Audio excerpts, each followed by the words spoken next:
আসসালামু আলাইকুম প্রিয় সপ্তম শ্রেণীর শিক্ষার্থী বন্ধুরা, তোমরা সবাই কেমন আছো? আশা করি সবাই ভালো আছো, সুস্থ আছো। আলহামদুলিল্লাহ, আমিও ভালো আছি। শিক্ষার্থী বন্ধুরা, তোমাদের জন্য বাংলাদেশ ও বিশ্ব পরিচয় বইয়ের তৃতীয় অধ্যায়ের কিছু গুরুত্বপূর্ণ প্রশ্ন, এমসিকিউ এবং অন্যান্য কিছু পড়া তোমাদেরকে বুঝিয়ে দেব। আমি চলে আছি মূল পড়ায়। আমার কাছে পাঠ্য বই রয়েছে, সহায়ক গাইড রয়েছে বা বই রয়েছে। তো যাই হোক, সব কিছু মিলে অনেক গুরুত্বপূর্ণ প্রশ্নগুলোর আলোচনা আমি করব।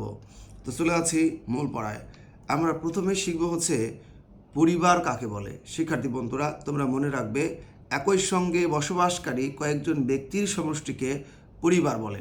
আবারও বলছি, একই সঙ্গে বসবাসকারী কয়েকজন ব্যক্তির সমষ্টিকে পরিবার বলে। এখন আমরা দ্বিতীয় প্রশ্ন হচ্ছে সামাজিকীকরণ কি বা কাকে বলে। মনে রাখবে সবাই, যে প্রক্রিয়ার মাধ্যমে মানব শিশু ক্রমশ সামাজিক মানুষে পরিণত হয় তাকে সামাজিকীকরণ বলে। আবারও বলছি, যে প্রক্রিয়ার মাধ্যমে মানব শিশু ক্রমশ সামাজিক মানুষ হিসেবে বা মানুষে পরিণত হয় তাকে সামাজিকীকরণ বলে। এখন তোমাদেরকে পরিবার কাকে বলে এটা কিন্তু আমি বলছি। এখন এই যে পরিবার যে কয় প্রকার, এটাও কিন্তু তোমাদের জানা দরকার। শিক্ষার্থী বন্ধুরা, তোমরা মনে রাখবে, পরিবার হচ্ছে দুই প্রকার। কয় প্রকার? দুই প্রকার। একটি হচ্ছে একক পরিবার, আর একটা হচ্ছে যৌথ পরিবার। তো এখন আমরা শিখব হচ্ছে একক পরিবার কাকে বলে, তারপরে শিখব হচ্ছে যৌথ পরিবার কাকে বলে।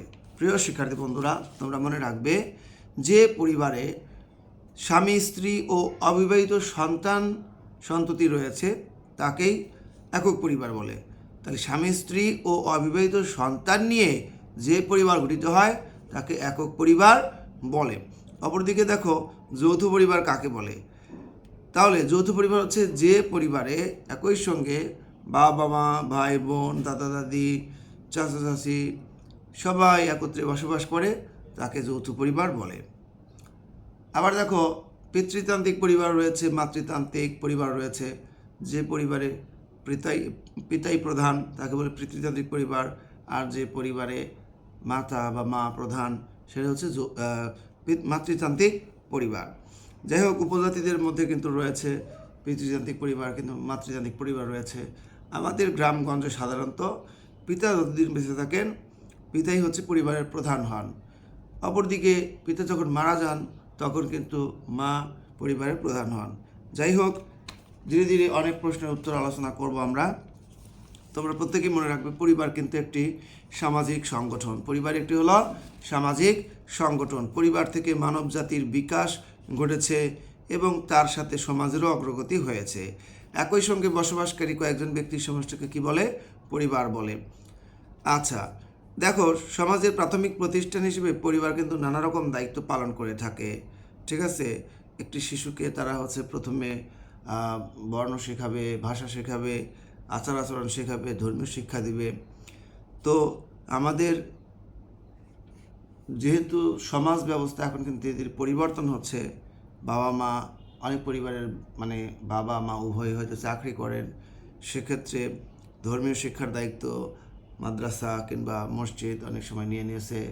আর শিক্ষার যে ভার সেটা কিন্তু বিভিন্ন ধরনের প্রতিষ্ঠান বহন করছে। তো অবশ্যই এই কথাগুলো সবাই একটু মনে রাখবে। আচ্ছা, তোমরা মনে রাখবে, গ্রামে, বাংলাদেশের গ্রামাঞ্চলে যৌথ পরিবারের সংখ্যা বেশি। অপরদিকে শহর অঞ্চলে বা শহরে একক পরিবারের সংখ্যা বেশি। গ্রামের যৌথ পরিবার কিন্তু ভেঙে যাচ্ছে বর্তমানে। বিভিন্ন ধরনের আর্থসামাজিক সমস্যা, কলহ, বিবাদ, এগুলোর কারণে কিন্তু যৌথ পরিবার ভেঙে একক পরিবারে পরিণত হচ্ছে। মানুষ শহরে যাচ্ছে, শহরে যাওয়ার পরে তারা হচ্ছে বিভিন্ন রকম কাজের মধ্যে লিপ্ত হয়ে পড়ছে।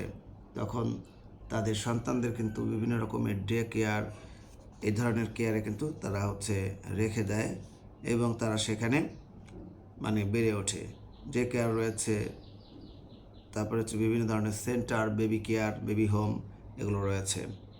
তো যাই হোক, গ্রামীণ যে একটা পরিবেশে তোমরা গেলে দেখতে পারবা যৌথ পরিবার বেশি, তবে গ্রামেও কিন্তু এখন যৌথ পরিবার ভেঙে একক পরিবারে পরিণত হচ্ছে। একটা পরিবারের সদস্য সংখ্যা যখন অনেক বেশি হয় তখন দেখা যাচ্ছে আবার যখন বিয়ে হওয়ার মাধ্যমে কিন্তু একক পরিবার গঠিত হয়ে যাচ্ছে।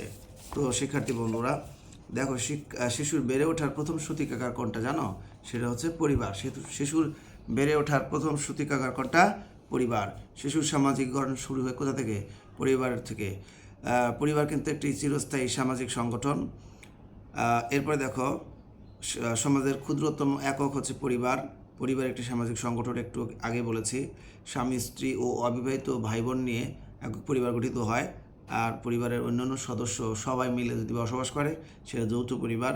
রক্তের সম্পর্কের ভিত্তিতে কয়েকটা পরিবার যখন একত্রে মিলেমিশে থাকে তখন সেটা হচ্ছে যৌথ পরিবার হয়। আচ্ছা, সমাজের ক্ষুদ্রতম একক পরিবার। পরিবার কিন্তু সামাজিক সংগঠন, এটা আমরা একটু আগেই পড়েছি। এরপরে একই সঙ্গে বসবাসকারী কয়েকজন ব্যক্তির সমষ্টিকে পরিবার বলে, এটা তোমরা একটু আগে শিখছ। স্বামী স্ত্রী ও অবিবাহিত সন্তান নিয়ে গঠিত হয় একক পরিবার। রক্তের সম্পর্কের ভিত্তিতে কয়েকটা একক পরিবার মিলে কিন্তু যৌথ পরিবার হয়। এরপরে দেখো, এখানে রয়েছে আরও তথ্য। বাংলাদেশের গ্রামের মানুষ বা গ্রামের অধিকাংশ মানুষ কৃষিকাজের উপর নির্ভরশীল। গ্রামীণ সমাজে দেখা যায় যৌথ পরিবার সম্পত্তির সর্বোচ্চ সীমা নির্ধারণ করে। যৌথ পরিবার ভাঙনের কারণ, সম্পত্তি যখন ভাগ হয়ে যায় পরিবারও ভাগ হয়ে যায়, এটা একটা বড় কারণ যৌথ পরিবার ভাঙার। গ্রামীণ সমাজে পরিবারের ক্ষমতা পিতার হাতে। শহরের পরিবারের প্রধান রূপ একক পরিবার। শহরের শিক্ষিত পরিবারের সিদ্ধান্ত গ্রহণের ক্ষমতা বাবা এবং মা দুজনেরই থাকে। আর শহরে এক অভিভাবক পরিবার বাড়ছে বিবাহ বিচ্ছেদের কারণে, পিতামাতার অকাল মৃত্যুর কারণে দেখা যাচ্ছে কেউ না কেউ মারা যাচ্ছে। আচ্ছা, এখন আমরা তারপরে ধাপে যাই। জন্ম থেকে মৃত্যু পর্যন্ত চলে কিন্তু সামাজিকীকরণ। শিশু সামাজিকীকরণে প্রথম ভূমিকা রাখে পরিবার। শিশুর প্রাথমিক শিক্ষার যে দায়িত্বভার এটা কিন্তু পরিবার পালন করে। শিশুর গুরুত্বপূর্ণ শিক্ষা প্রতিষ্ঠান হচ্ছে পরিবার। বর্তমানে শিক্ষার মূল দায়িত্ব নিয়েছে শিক্ষা প্রতিষ্ঠান। শহরে শিশু লালন পালনের জন্য গড়ে উঠেছে ডে কেয়ার, বেবি কেয়ার, বিভিন্ন ধরনের সেন্টার। যাই হোক, এরপরে দেখো, পরিবর্তনশীল পরিবার বলতে কী বোঝায়? পরিবর্তনশীল পরিবার বলতে মূলত ধরন পরিবর্তন হয়ে যে পরিবার সৃষ্টি হয় সে পরিবারকে বোঝায়। যৌথ পরিবার ভেঙে একক পরিবারে রূপান্তর হয়। শিশুর ভালো ও খারাপ অভ্যাস গড়ে ওঠে পরিবারের মধ্যে, এগুলো কিন্তু সামাজিকীকরণের ফল। পরিবার যেমন শিক্ষা দিবে শিশুরা তেমনই শিক্ষা লাভ করবে। আচ্ছা, এরপরে হচ্ছে শিশুর সামাজিকীকরণের প্রথম সূত্রপাত ঘটে মায়ের কাছ থেকে। শিশুর ভাষা শিক্ষার ক্ষেত্রে প্রথম ভূমিকা রাখেন মা, এজন্য পৃথিবীর সকল মাকে জানাই স্যালুট। যাই হোক, এরপরে হচ্ছে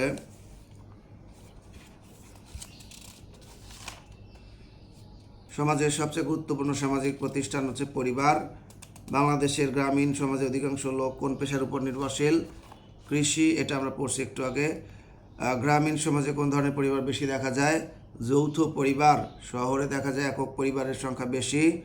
শিশু কোথায় জন্মে এবং বেড়ে ওঠে? শিশু পরিবারে জন্মগ্রহণ করে এবং সেখানে বেড়ে ওঠে। শিশু প্রাথমিক শিক্ষা গ্রহণ করে কোত্থেকে? পরিবার থেকে।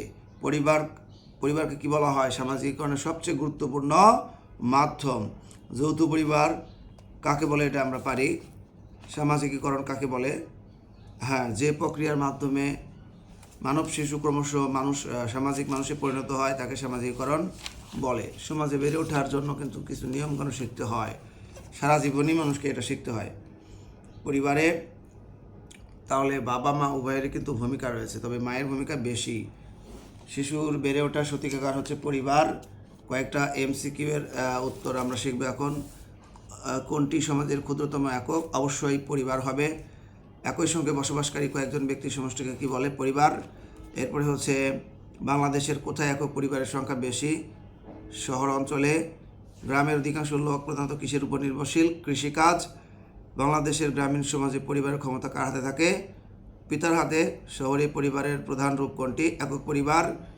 শহরে ইদানিং একক অভিভাবকের সংখ্যা বৃদ্ধি পাওয়ার কারণ বিবাহ বিচ্ছেদ। অবশ্যই বিবাহ বিচ্ছেদ অনেক সময় হচ্ছে। যাই হোক শিক্ষার্থী বন্ধুরা, তোমাদের জন্য অনেকগুলো প্রশ্নের উত্তর আলোচনা করলাম। যদি আমার পড়ানো ভালো লাগে তো অবশ্যই ভিডিওতে একটা লাইক দিয়ে দিও, পারলে বন্ধুদের মাঝে একটু শেয়ার করে দিও। আমি তোমাদের জন্য লেখাপড়ার বেশ কয়েকটা চ্যানেল তৈরি করেছি, আর আমার বড় চ্যানেলটা চুরি হয়ে গেছে, ইংলিশ উইথ আজিম। যাই হোক, এখন তোমাদেরকে আমি 2-3টা চ্যানেল দেখাবো। এই চ্যানেলগুলো তোমরা একটু সাবস্ক্রাইব করে রাখবে।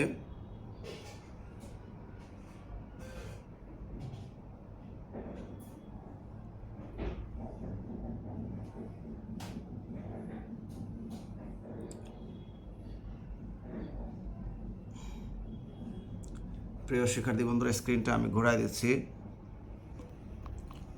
এই যে এই 3টা চ্যানেল তোমরা অবশ্যই সাবস্ক্রাইব করে রাখবে। আর আমার হারিয়ে যাওয়া চ্যানেলের নাম কিন্তু আজিম, কি বলে, ইংলিশ উইথ আজিম, আমি ওটার নামও লিখে দিচ্ছি।